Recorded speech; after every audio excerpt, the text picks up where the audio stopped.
Hey guys, so in this video I'll be adding some more foam into my computer desk chair. Now I know this isn't a tech video, but I decided to document it anyway. Maybe one of you guys do have the same problem and could actually learn out from this video, so anyway I did decide to document it. So now this is how it looks before. As you can see, a very thin amount of foam in there. And now this is the after shot. Now if you guys pay attention to the after shot, you'll see that I had to change the material because the material was too small. It couldn't fit with all that extra cushioning added, so I ended up using a shirt, some polo shirt that I ended up cutting up. Now this is a temporary solution until I scavenge some leather. So I began the project by first turning the chair upside down and removing the bolts there that are connected to the seat cushion. Now if you're going to be doing this, make sure to write down which bolt is connected to whichever part of the chair so as not to confuse them later on when you're connecting the chair back together. This definitely helps a lot. In my case, my bolts were color coded, so I had no issue in determining where they actually belonged. Now with that also being said, I recommend writing down where each part belongs so that also not to confuse when you're putting the chair back together. Alright, so once I had access to the bottom of the underside of the cushion, I started trying to actually remove the staples, but they were very difficult to remove. They were very deeply embedded into the wood, into the actual chair. So what I ended up doing was ripping apart the material there to have access to the other top cushion part of the material. So here I carefully removed the material from the staples, and as you can see, it still did rip a little bit, but I tried to damage it as least as possible. So now I have something that looks like this. And as you can see underneath that material there, we have the wood with all the bolt holes and of course the other extra material. Now I tried to remove the staples here again, but I wasn't fortunate enough in removing them. They were still very deeply embedded. So what I ended up doing was ripping the material, and I did damage it a little bit, and that is another reason why I had to end up using a shirt or some random piece of cloth. If you do plan on doing this yourself, make sure you have an extra large piece of material. It could be anything as long as it's sturdy enough to hold. And just for a tip, it always helps to use a pair of utility gloves. You do get a better grip on your tools, and this way you also don't chafe your hands. Alright, so once done removing the top material, I end up with the cushioning. Now the cushioning is gray, as you can see there, and it is actually stuck to the wooden part of the chair. Now there are two layers there. There's the layer that's overhanging, and then there is a layer underneath there in between the wood and that layer that you see that I'm holding on to right now. So here I'm just taking out some of the loose staples that I did find within the cushioning because I don't want that in my cushioning. I don't want to actually sit on that by mistake. And as you can see on the cushioning that it is an overhang over the wood. So now when you cut your foam, you want to make sure that you do have that same overhang and it is the same size as your foam. And the reason for that is so that wood edge won't dig into your thighs when you sit down. So the foam that you see here, I scrapped from a mattress topper that I no longer used. And as you can see, I am marking it with a permanent marker. I'm marking around, as I'm marking it though, I'm pushing that cliff that I was speaking about previously. I'm pushing that down onto the foam so that I can get an accurate mark out with that marker because I don't want it cut too short. I mean, longer is always better, but I don't want it too short because then I might have that wood dig into my thighs when I'm sitting. Once done, I'm going to have something that looks like this. And now that I have the marking, I'm going to use it as a guide to cut this out as perfectly as I can. So before I add in the new foam into the chair, I just want to show you guys a quick comparison between this gray foam that I have in my hands. So as you can see when I squeeze it, it doesn't really hold, it doesn't really keep its shape. It sort of compresses on me.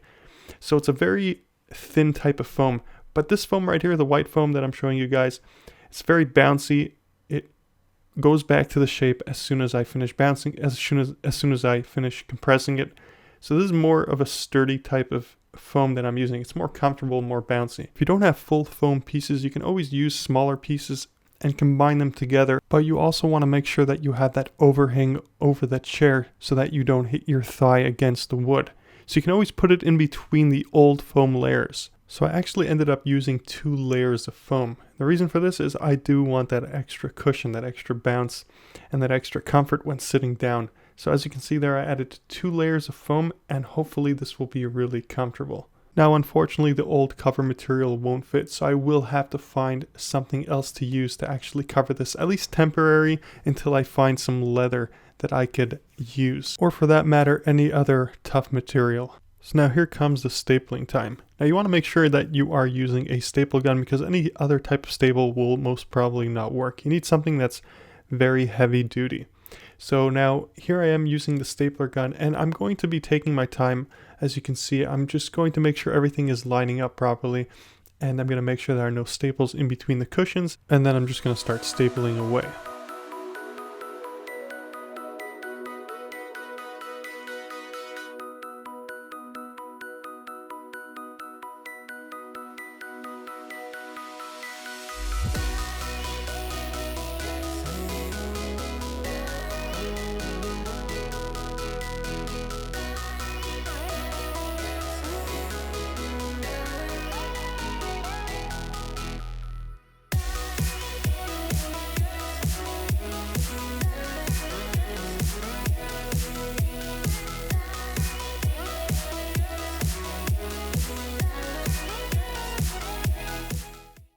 Once done, I'm going to have something that looks like this. Now, it doesn't look the best. I know that it does look very sloppy. But again, this is temporary, and until I pretty much scavenge some sort of leather or a better type of material, this is going to stay on. Now, it is comfortable. It's very soft and tough, so I'm going to keep it on for the time being. So now I'm going to staple the bottom cover back onto the wood, and that is basically going to cover all the sloppiness of this, more or less. At this point, I'm pretty much done. I stapled in all the edges of the material so as not to have any hangover. And I'm just going to give you guys a close-up.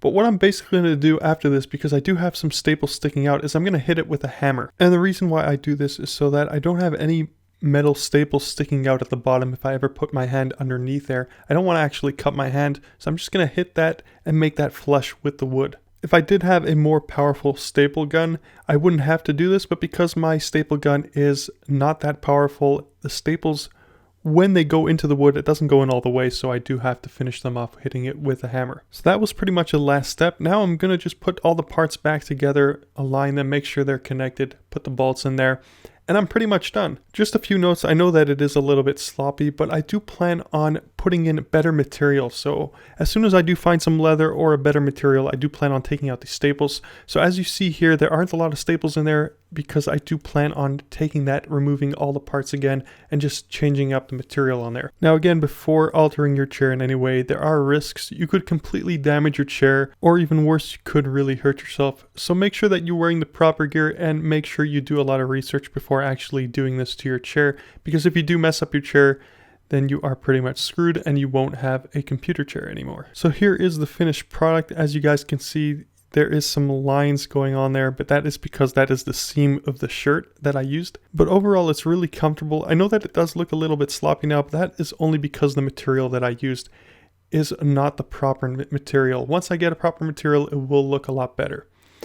So guys, I just want to show you how comfortable this is, how much cushion there is in this chair right now. And as you can see, that is a nice handful of cushion. I can barely fit my whole hand around that, just to show you guys how squishy it is and how much more comfortable the chair feels in the hand, and even just sitting on it.